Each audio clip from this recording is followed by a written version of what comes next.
How to provide feedback and contribute to Lalal.ai development. First of all, open your web browser and go to the official website by typing Lalal.ai in the address bar.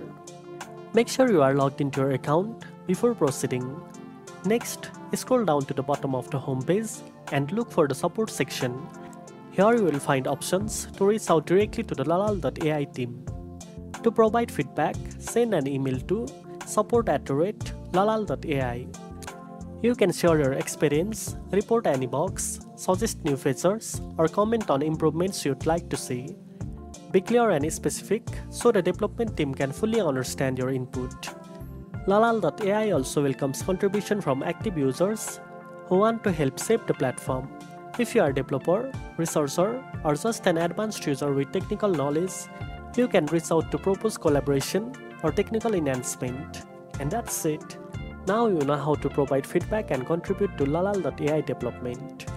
If you found this video helpful, don't forget to like, share, and subscribe for more audio tips. Thanks for watching, and I'll see you in the next one.